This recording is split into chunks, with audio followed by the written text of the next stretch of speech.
written a number of publications, including The State of the Art, thinking about exhibitions, and one that I actually had a sneaky look at, which was Art Theft in the Case of the Stolen Turners, like a bit of art theft.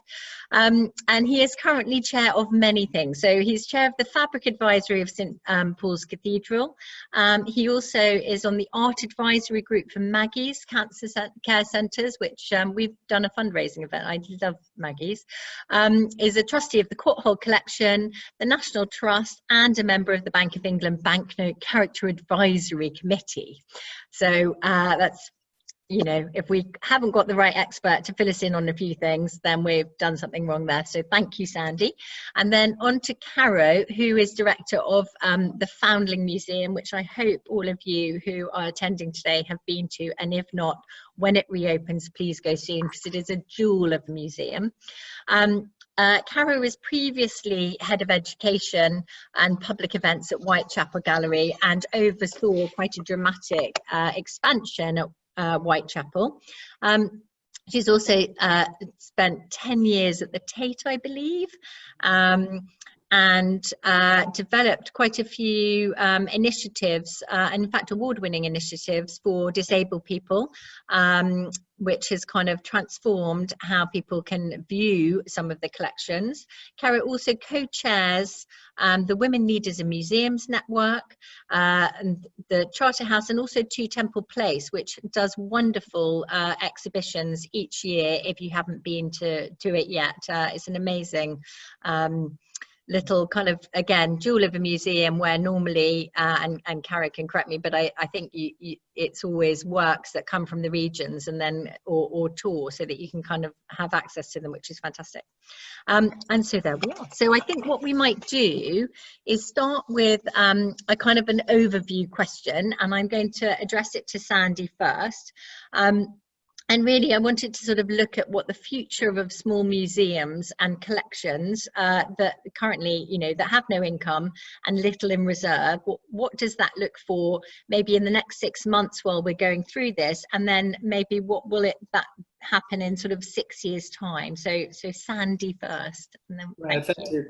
I mean, I think it has to be said, this is, to quote, an existential crisis. And the Art Fund, some participants will have seen that last week the Art Fund published the result of a survey with about 400 museum and gallery directors from right around the country, and more than half of them said that they were very concerned about the future of their organisation. I think in terms of what's happening, one sense is that there are, as you implied, two things. There's a very immediate thing of the protection of collections in the crisis period, in a sort of semi-mothball state under lockdown. There's a lot going on clearly about whether there can be some reopening under the raising of restrictions, perhaps in July. Many small museums and galleries, of course, have taken advantage of the furlough, the government's incredibly helpful furlough scheme, and that's eased some of the immediate financial pressures. But I think we get a divide almost straight away, even with the smaller museums and galleries, between those that may be local authority supported or university supported and those that are independent. And it's the independence that one's particularly worried about, because those that they're most enterprising, who need income from people visiting or from the gallery shop and cafe, who have suffered the loss and see the loss coming ahead. And then perhaps secondly, I think what we're seeing is a sense of people trying to grapple with looking ahead, and that being so difficult because so little, as we all know, so little is known really about the shift into a sort of 5 or 6 year horizon. We know things are going to be different, but in what ways? And obviously we can come back to that. But I think there's, in my mind, there's a kind of tension between the sense of course, a desire for people to get back to museums and galleries and indeed to all cultural events, and a worry about whether it's safe and what is safe and what is going to be allowed, and that mix of knowing, well, when will we work through that and how can we then make some things perhaps better, renewed in new ways, is a big question. Thank you. And Caro, the same question to you, but maybe also, do you think that some of the smaller museums actually might be in danger of closing their doors forever during this? Oh, absolutely. I think it's unquestionable. I mean, the art newspaper recently, published the fact that the expectation was, I think, 40% of museums will close, and I think they said 70% of galleries. I think, thinking about commercial galleries, I think, speaking to my colleagues through the Women Leaders Network, which is across England and Scotland, Northern Ireland and Wales, and again covers independents, local authorities, major nationals. September, October is going to be a real crunch point. I mean, this is a point at which reserves run out. The furlough scheme is at the moment only sort of seeming to be running until October, and obviously kind of being scaled out. And I think, as Sandy said, for museums, particularly independents like the Foundling that doesn't get any core public funding, we have worked incredibly hard as a sector over the past 10, 20 years to become very entrepreneurial, to have a very mixed economy in terms of wherever our funding comes from, again, particularly so if you are independent. But all of this is predicated on people coming to your building. And, the Foundling is not alone in the fact that our single biggest source of unrestricted income, or single biggest source of income full stop, is venue hire. And it is going to be a long time before venue hire picks up to anything like the levels that we were currently relying on and kind of budgeting for, quite apart from admissions income and retail and cafes and donations, all of those things. And I think that is a huge challenge. And I think those museums that do survive are going to also survive in a radically changed form. And I think then that will obviously impact on what museums are able to do, what their primary focuses are. But there is, as Sandy said, the planning process is so hard because you are trying to learn from and react to a rapidly changing situation, which is changing in ways that, it's sort of from week to week, things move, whilst also trying to plan for a future which is itself so full of unknowns. So it's a very, I think I'm probably not alone in having, days when it feels like an incredible challenge and a tabula rasa and huge opportunities, and then other days where it it feels like a kind of cataclysmic bomb has gone off, and really just trying to sort of looking at a landscape of fallout, really. Sorry, go on, Sandy. Well, I can come back on one thing, because I think, Caro just used the phrase radically different, and I think, of course, part of what we're all, I think, trying to think about is, well, is it radically different, or is it just more constrained, or are some things clearly better? One of the things, we should obviously say straight away is that museums and galleries, like many cultural institutions, have been brilliantly inventive about producing digital versions of the collections, putting things online, taking us places online that we might not have seen before, behind the scenes, all kinds of things. And one senses that will be part of the future in a larger way. Although you could say it was already happening, it's just become more prominent. But I suppose my question really, back to Freya's original point really, isn't the core of this something that's always going to be the same? People want to see original objects, artifacts, works of art, and they want to meet them face to face. Digital's fine, but isn't the center of what we're doing still the same thing? And then therefore that actually won't be radically different, because we'll still have that center of it. I think so, yes. Freya, your point, you were saying kind of in the next 6 years. I think 6 years is I genuinely have no idea. I think what we're kind of looking at the moment is what this period of stabilization and readjustment is going to be. And I think, certainly the kind of conversations I've been listening to, I think we're looking at sort of the next 2 years is a kind of a time frame where I think the coronavirus is going to be very much present, and to a greater or lesser extent than we have at the moment. And I think so there's this, and then beyond, and I think the beyond will come out of the laboratory of the next 2 years. I think one of the things that certainly I am thinking about a lot, and we are thinking about, is sort of what I've been calling hyperlocal. I think particularly if you're in major cities, and we are obviously in the centre of London, that the biggest fear I think most people have is public transport. And so thinking about those communities for whom they can access you kind of above ground or on foot, or, you know, potentially in a car, or hopefully, you know, not in a car, that I think the readjustment to our local communities is the thing that's going to bring about some of the more radical change. Because I think for museums and galleries of all scales, there has always been, and rightly so, the sense of that balance between international, national and local. And very often local is something that happens perhaps behind the scenes, or less hidden, or is more related to your community programming and your learning programming, and is kind of quite partial. And it's that kind of that spreading out. And that actually, if that is shifted, and you're thinking about everybody in your local patch, in your mile radius, that they are your audience, they are your potential co-curators, they are the people who will be investigating your collections with you more in depth, more fully, because your, you know, international loans, or your loans program entirely around your exhibitions is changed. I think this is what's going to bring a radical shift. And I think also my personal hope that the tyranny of numbers, that success being predicated on how many people come through the door rather than necessarily the quality of the engagement that people have had when you're there, that this also might shift. There might be changes there about the experiences that I had. And again, and that recalibration of visitors' expectations, that, you know, we all know that we more often than not visit museums for the temporary exhibition. And on those occasions when you then move into the collection galleries, it's always astonishing how empty they are. Well, I think that recalibration to go, let's revisit the things that lie at the core of these museums, their own collections, and how rich those are, and their storytelling potentials. I think that's where the change, I think, will come about.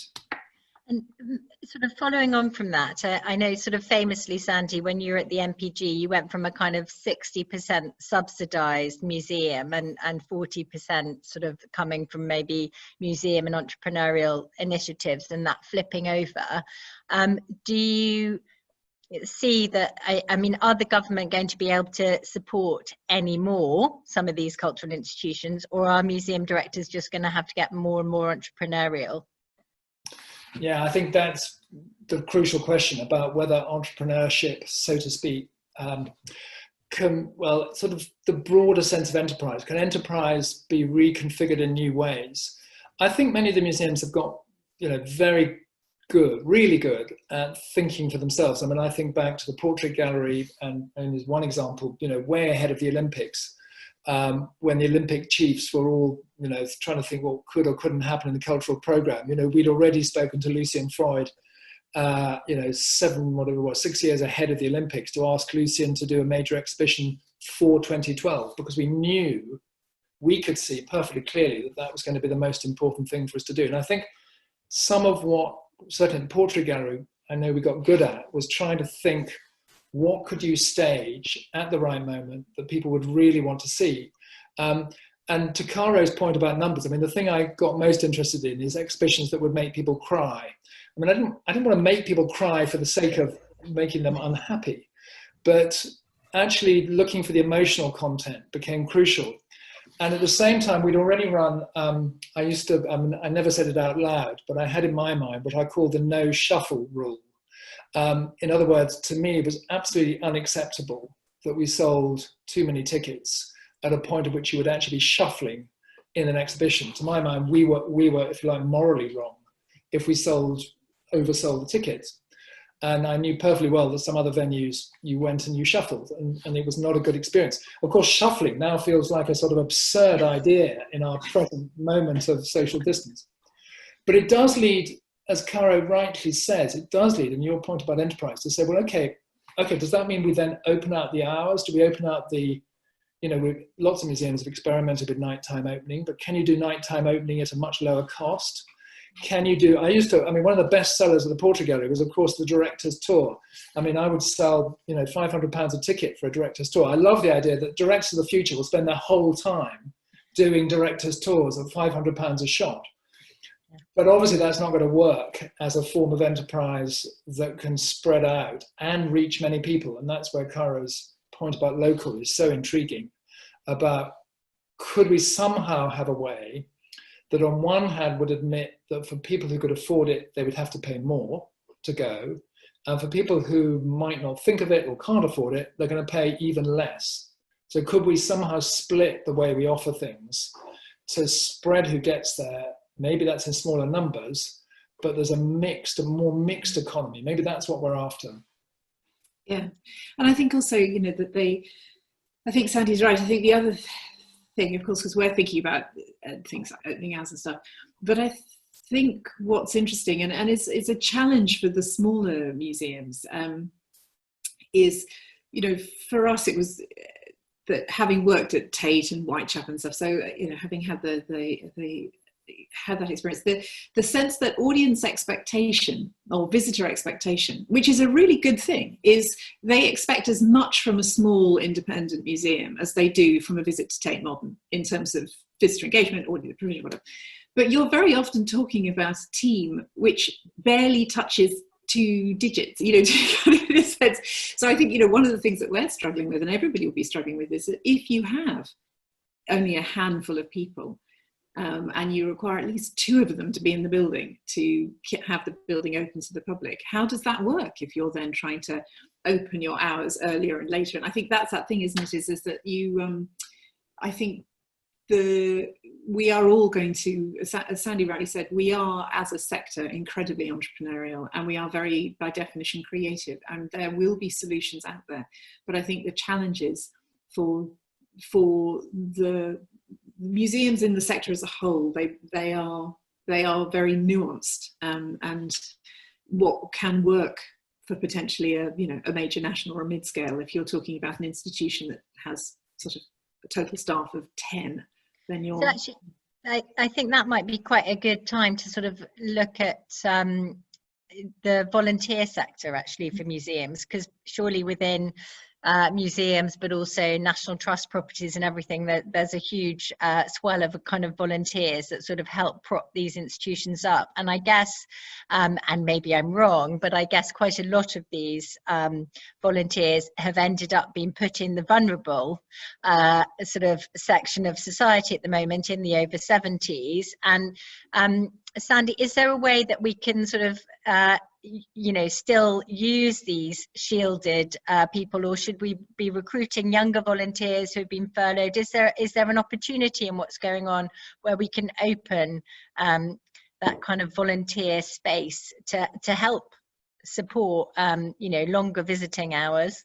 Yeah, I think you're absolutely right, and I think there's lots of threads of what could be happening. As a trustee of the National Trust, I do now see where the trust has been experimenting, because the trust has 60,000 volunteer supporters across its properties in Northern Ireland, Wales and England, and they're fantastic. They do absolutely wonderful things. And what's intriguing is that in the last few years, although the sort of model, so to speak, or the sort of notion or stereotype of a National Trust volunteer being someone who's retired, who sits in a room and waits for someone to come in and possibly slightly goes at them about what they want to tell them, that's already shifted hugely. And I now see young volunteer schemes with junior rangers going out planting and doing conservation work in the landscape.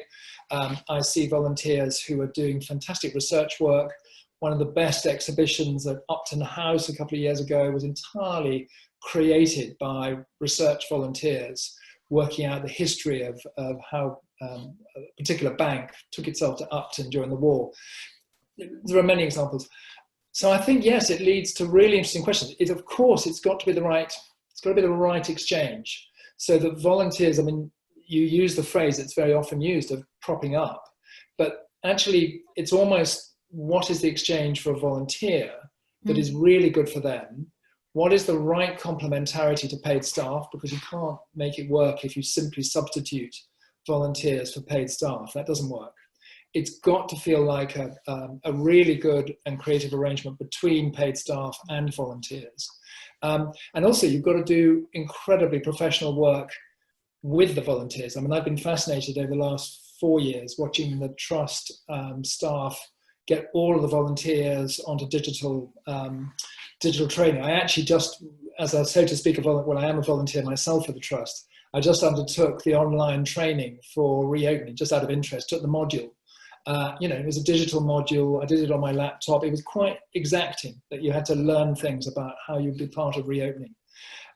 Anyway, so yes, you're right. This is a really interesting area, and I think it doesn't provide solutions, but it certainly gives us opportunities.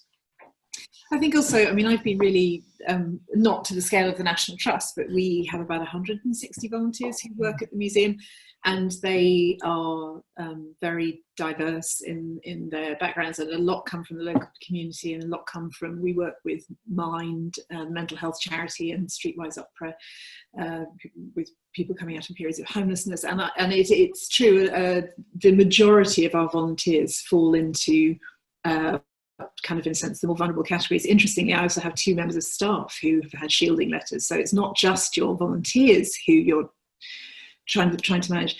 But I was incredibly, well, in fact, I was very moved. I was contacted by 2 people who are, are personal friends of mine, but also have been friends of the museum, and in fact knew the museum kind of before I was there.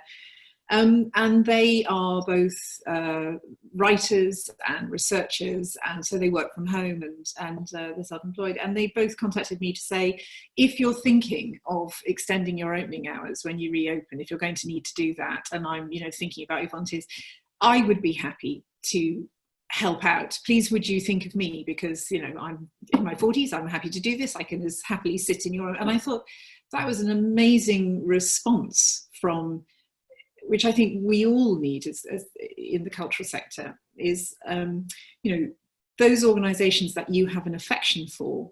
If there are ways that you can help, then you should just step forward and try and do it. And whether that is a donation or literally just saying, if you're going to open late, I could be there for a couple of hours. I'm not in the vulnerable category. I'm happy to help. I know you well. I think this is a moment that the kind of the generosity that we've seen people showing each other and their local communities and their ways of getting involved.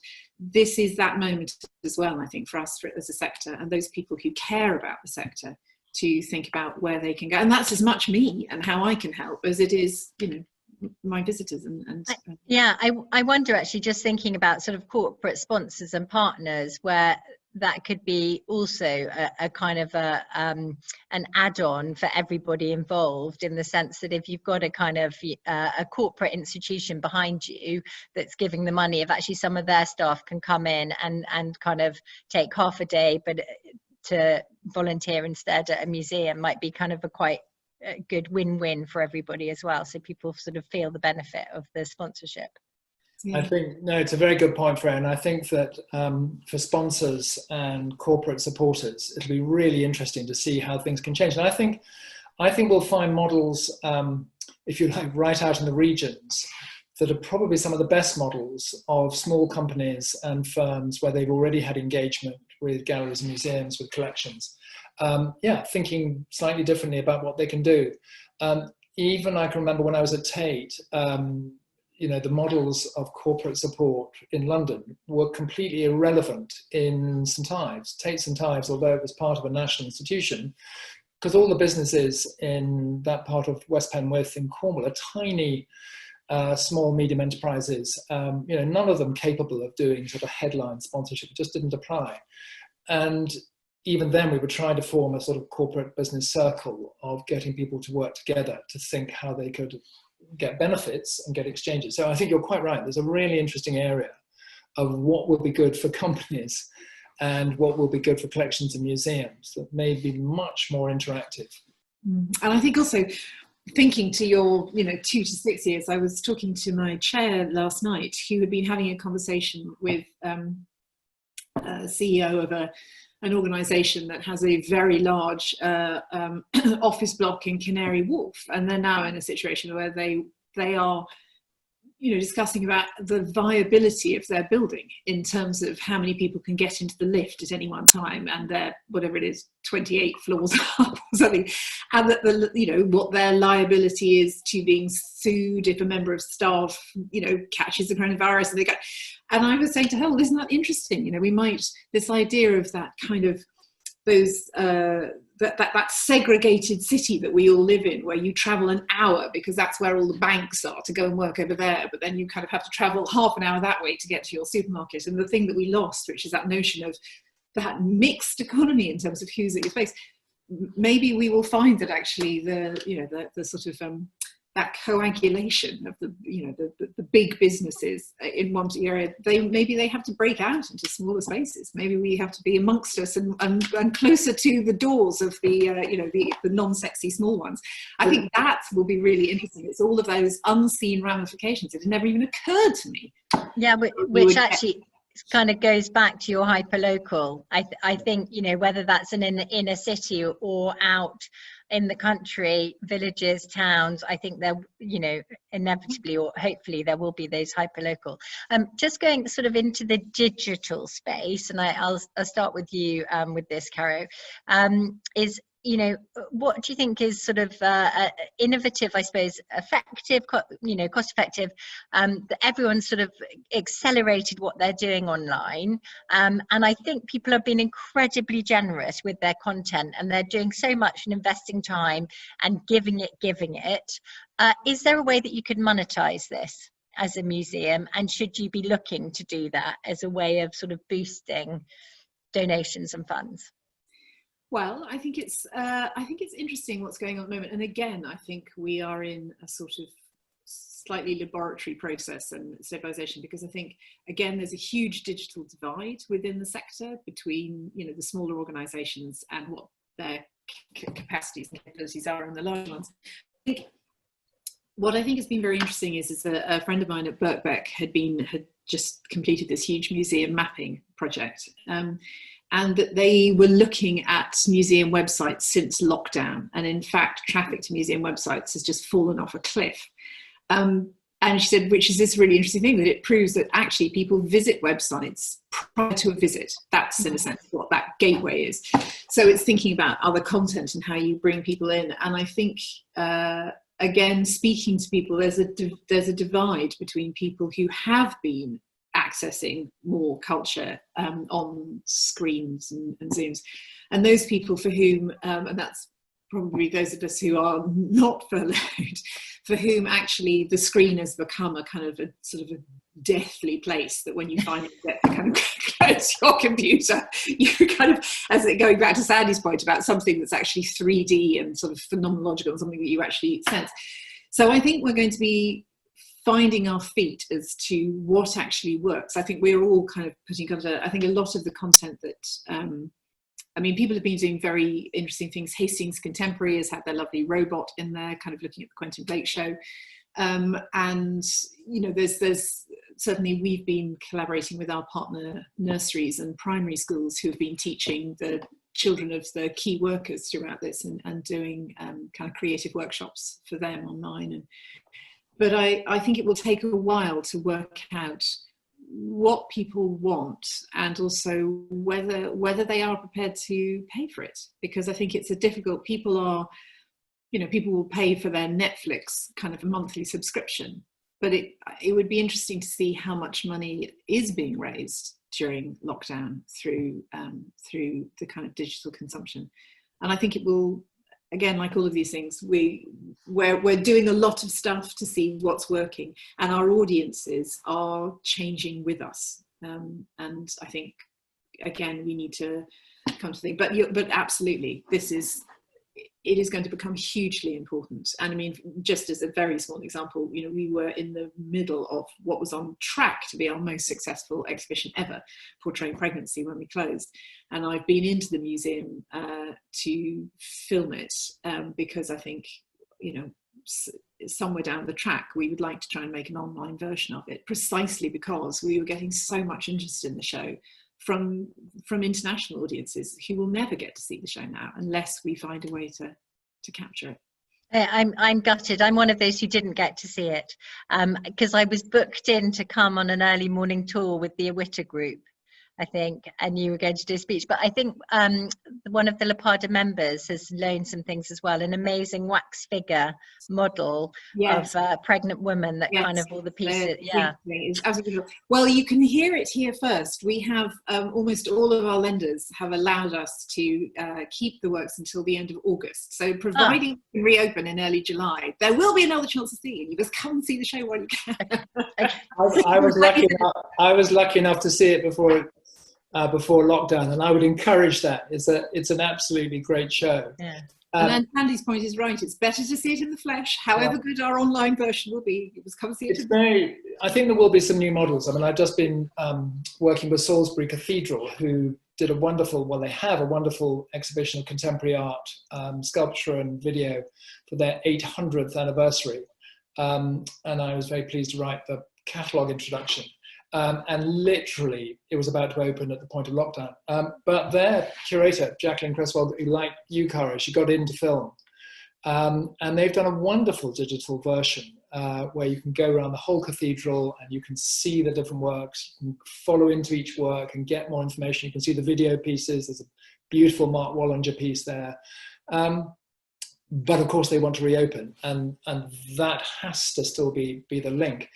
I think just trying to answer your question from my perspective, and 2 quick points. One is that, I mean, all the experiments over the last, 15 years have actually shown that museum type content is not easily made as a form of revenue. I mean, the nearest comparison is the National Archive, where the arrangements with Ancestry as a company allowed digitization of ancestry heritage records to be, if you like, put on a commercial footing to get them available. They pay for digitization and they get the return.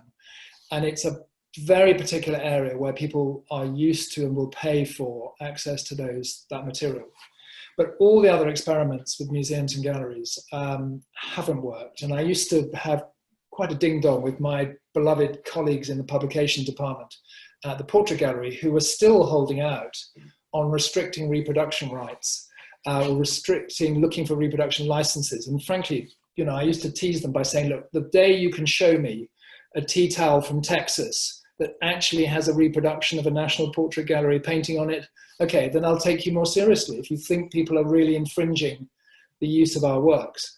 But everything has gone in the other direction. What's been interesting is that as the web has developed, everything's gone the other way of opening up access and allowing the use of those common materials, their common collections. The one other thing I point to, which is very interesting to add to Caro's points, is just that the National Theatre, as you'll probably know, have been doing these weekly broadcasts. They just put up for a week a different production. And they're very explicit. They come online if you want to watch it and say, we're losing our revenue, we need support. And I think I'm right in saying they've been publishing their stats as to how much they've been getting. So they've been very open about it as an experiment. It's not a huge, they're getting lots of people watching.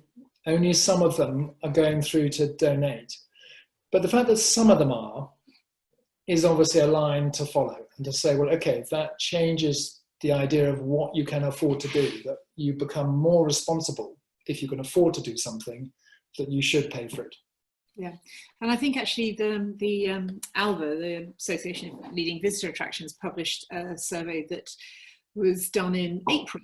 And one of the things that was very heartening was that there was a heightened sense of altruism from the people that they spoke to about visiting cultural attractions and visitor attractions, and a recognition that people weren't expecting to have reduced ticket prices, that in fact that ticket income and retail income was absolutely critical for the organisations that they were visiting. And I think that's going to become very important. And I think, and it goes back to what we said earlier about what are those things that you love?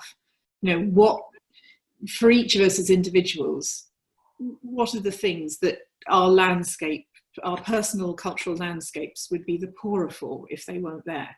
And maybe you've never supported them in the past, but now is the time to go, I always thought about becoming a friend or this, and I think, well, do it now.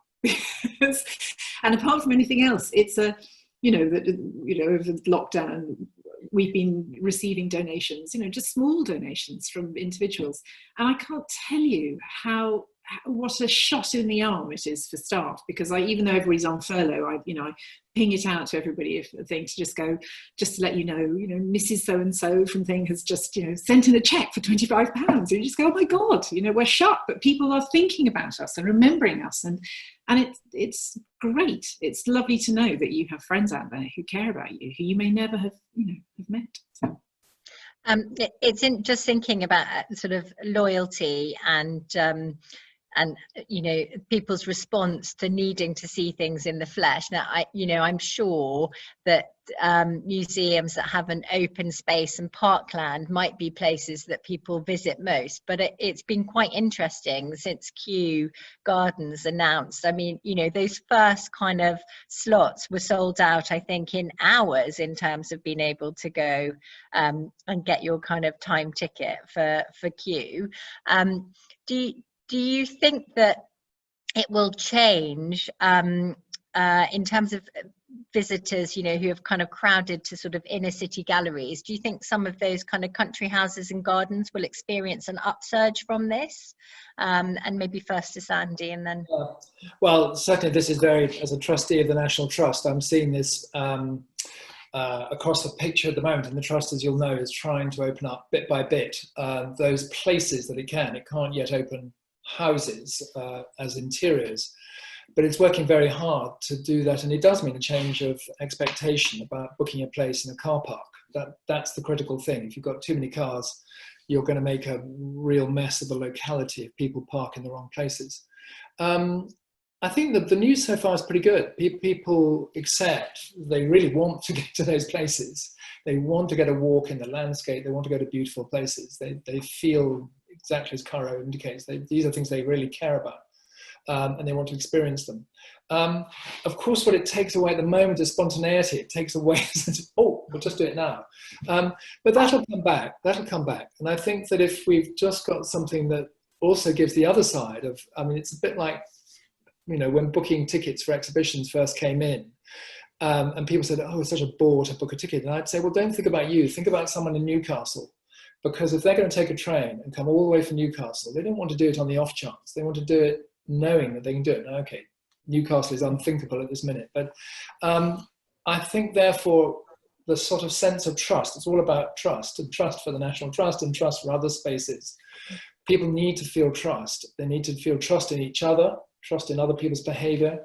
And I think that'll just increase gradually, and it'll increase with people being very careful and responsible, and it'll gradually build up. And I think you're right that outdoor space will have a kind of premium to it, as it has in towns and cities. People have been talking lots about admiring trees that they hadn't noticed before, or thinking about the plants in the pavements and all that too. I completely agree. And I think, what I think is heartening is actually, museums, cultural attractions, we are very well placed to regulate the numbers of people who are in our buildings at any one time. So when we are allowed to reopen, I think, as Sandy said, the trust is absolutely critical. I think all of us will have timed ticketing in place so that people know that they won't be put in a situation where they are too close to other people.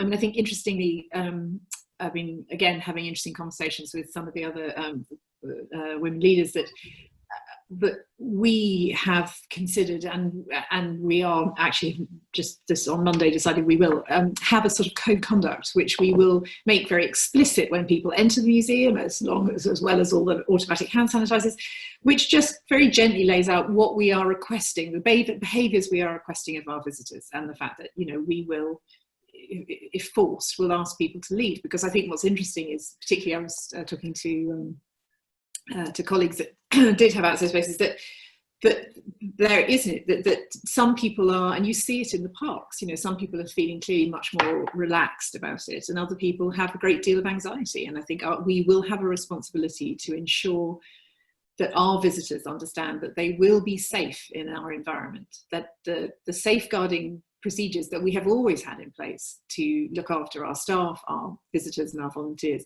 these will be heightened like everything else, and that we take this responsibility very seriously.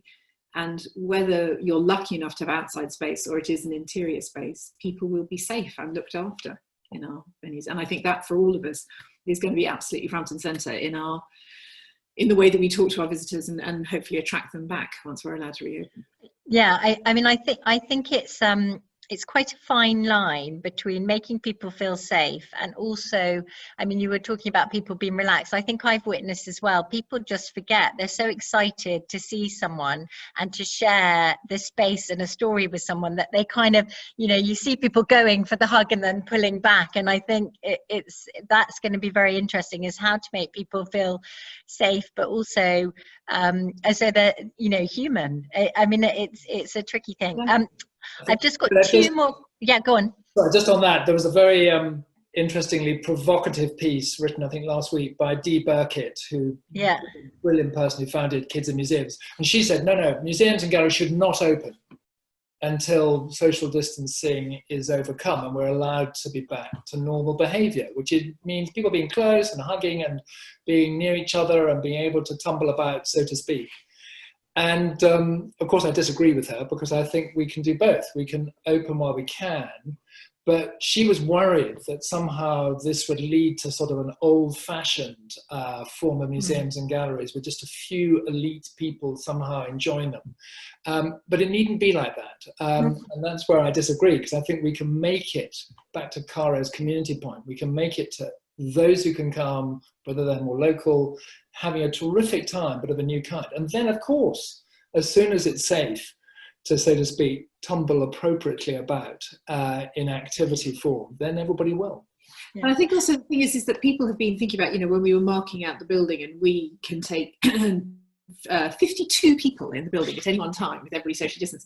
But I said to everybody, but this is assuming that every single person has come by themselves. I said, which don't. So I might not be able to hug and tumble some random stranger who's 3 meters in front of me, but I can hug my husband and my son who is with me. So and I think, and also the lovely thing about spaces is that they have always been in the best possible way, another space, that space apart, that space where actually perhaps you can go to live in the landscape in your head, to think in other worlds. And for many people, that is something that they are craving. If they've been in lockdown, in cramped conditions with lots of people, many of whom they might not necessarily want to spend that amount of time in, the idea of being in a space with a bit of alone time is actually what they're looking forward to. I'm aware that kind of time is marching on, so I've just got sort of one more question, and then we'll have a look at some of the questions people have sent in. But I wonder whether museums might sort of play a part in rebuilding the country after this period. Do museums have a responsibility to do that, and also maybe a way of actually marking that loss and separation and the journey that we've all been through? And I'm going to start with Sandy, because I know you've got some specific things on this, Caro, as well. So we'll start with Sandy and then go to you. Well, I think the remembrance, the question of remembering and thinking of remembrance is going to be incredibly important. It's a large number of people who've lost loved ones, and we've all lost a lot of things with this. But I think I'm encouraged, not least by the recent remembrance around the 1418 war, that the fact that we had a national commemoration for 100 years of the First War, and it became such a creative, fascinating thing for so many people with so many stories. I take heart in that, because I think we had something across the nation with 1418 that we hadn't quite expected. Something that overcame political and other differences.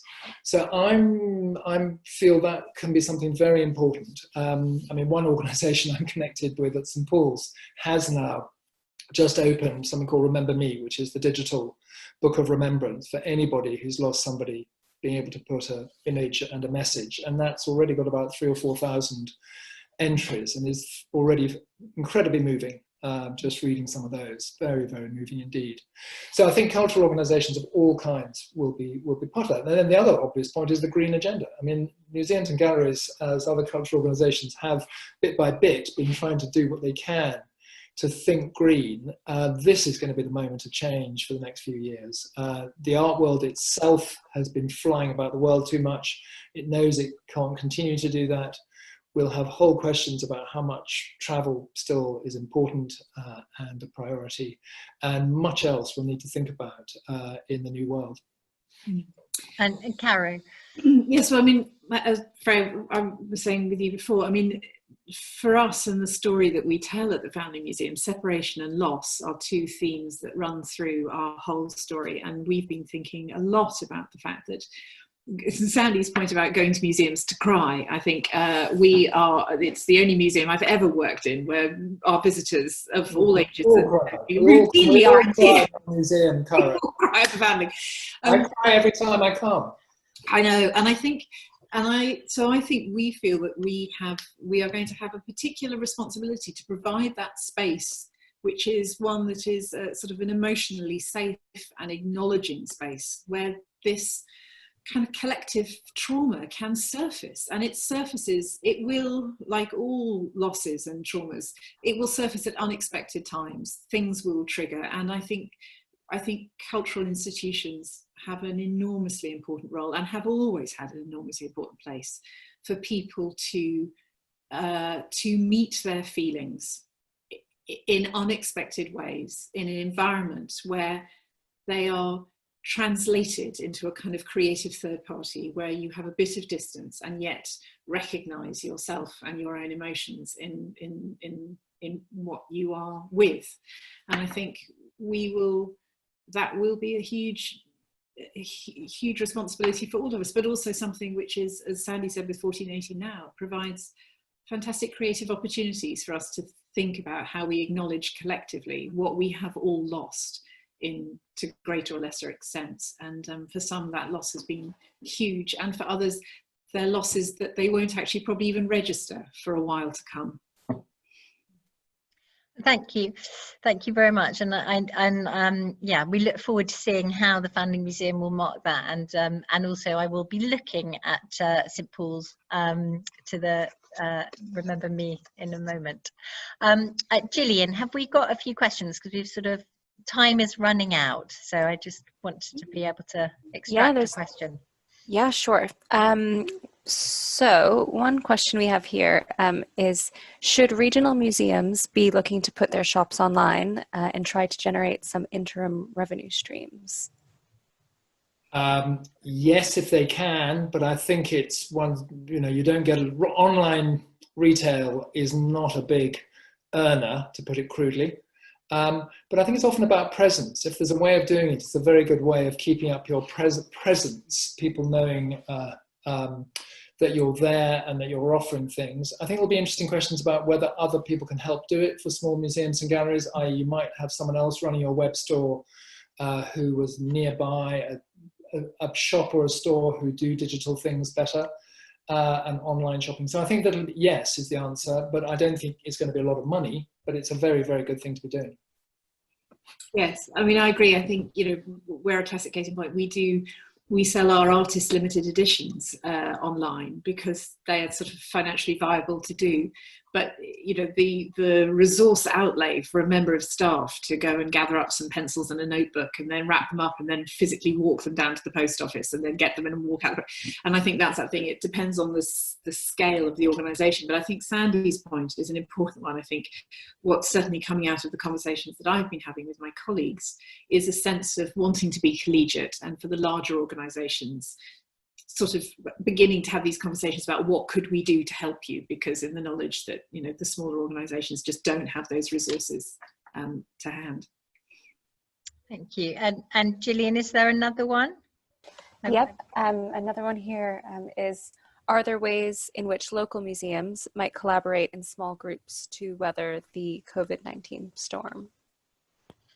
I think we'll see a lot of this. And I think we've seen, actually, some years ago, there was a major report called Renaissance in the Regions, sponsored by the Arts Council and the Department of Culture and others, which actually had already tried to encourage regional museums to look at sharing their storage and look at sharing some common facilities, sometimes if they could do some of their administration. A few of them took it up, and we do see some good examples. And in fact, we have long-standing examples. I mean, Norfolk's a very good example of a common service across the whole county, and Norwich as well. And there are other places where we've seen that joining up. Yeah, so the question's a good one, because I think we're going to need to see a lot more. The only thing that's tricky is that kind of getting to do it is complicated. It's fiddly. It's trying to say, well, okay, if we give up this building, can we take up that building? And if it involves potentially sometimes job losses, then it's obviously painful and difficult on the way through. But that's going to may be happening, or will be happening anyway, and this could have some positive outcomes. Yeah, I mean, and I agree. And I think, you know, as a small museum in London, we collaborate already very closely with organisations of a similar size, sharing resources. You know, if there's training programs that take a minimum of 5 people, you know, kind of go, well, why don't you take 2 seats? We'll take 1. And so I think there will need to be more of that.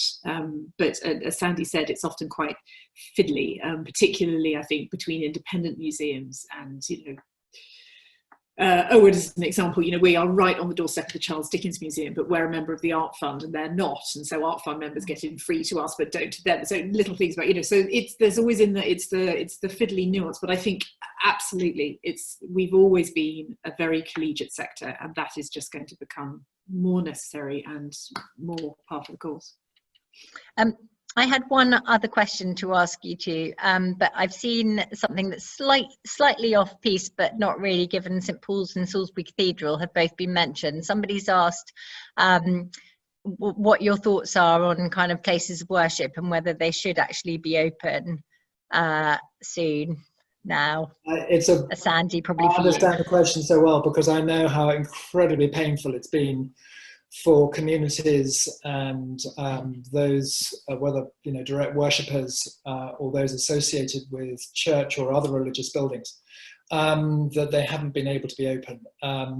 And St Paul's, the idea that there hasn't been prayer, well, there has been, because there's been somebody from chapter able to pray in the cathedral, but it's very, very tricky. Actually, I did find a wonderful piece by T.S. Eliot, in which T.S. Eliot wrote in the early 1950s a piece about cathedrals, in which he said, people shouldn't worry about who is there. Actually, we can have a collective idea of the prayer in such a building. And if actually the dean prays, then they can pray for us. Anyway, I'm not sure we'd necessarily follow that. Okay, so the desire is huge for them to reopen. And I know St Paul's, for instance, are thinking in very interesting ways about whether when they can reopen, first of all, probably for private prayer, but can services be done in new ways? There's a lot of worry, as everybody will know, about singing. Singing has become a point of worry about transmission. And so for choirs, that's tricky. But then could there be almost like extended services in which people come and go and stay safe? Rather than just focused periods of time. I think that could get really quite interesting about where something prayer and devotion and visiting gets to overlap with worship in different ways. I mean, certainly in St Paul's, I resist hugely any division of anybody between, well, this is a person visiting the building and this is a person here for a religious purpose or for devotion or prayer. That's a total overlap from the beginning. And again, I think one needs to respond to that. Thank you. And so the last, just before we sort of close, I mean, this is a sort of personal question, a nosy question, but starting with you, Caro, is there a work of art? We've talked about the need to kind of be close to something or physical, but where would you get sustenance? What would you like to kind of look at, commune with as a work of art now? I think I would, I'd love to take a James Turrell, if I could somehow construct a James Turrell in my garden so that I could be given a piece of sky and a kind of an empty space, and that kind of the ability to see the world and be in the world, and yet also somehow be part of the world and clear my mind. That would be a wonderful thing, I think, at the moment. I feel like I don't want anything 2D at the moment. Okay, just no more screens. And Sandy? It happened that my wife and I were able to walk just before lockdown up living in North London, lucky enough to walk across Hampstead Heath to Kenwood House, and went and spent a bit of time with the Rembrandt, the great Rembrandt self-portrait, where you're just lost in his immeasurable ability to convey humanity through his own painting of himself. It's just an astonishing picture. And of course, there are many other distractingly wonderful pictures like the Vermeer and other things there. Anyway, I can't wait to go and make sure he's okay. I mean, I'm sure he's okay. I know he's okay, but I just want to go. But you'll be at the door. Say hello to him again as soon as I can. Okay, well, thank you so much to both of you for giving up your time this morning. And thank you as well to all the attendees joining today's conversation. So really, and one more thank you to Cultural Communications who brought us all together. It's been a real pleasure hearing your thoughts and predictions about this sort of crazy world that we live in, yeah, it's been a real joy, so thank you very much. Thank you to you, Fran. Thanks very much indeed. Yeah, thank you. Pleasure. Good. And one last thing, next week our LAPADA leaders is going to come, we're going sort of out of London and looking at the sort of the quintessentially grand country house, and we'll be joined with James Peel from Goodwood and Scott MacDonald from Becu Estates. So tune in next week, and thank you very much. Bye.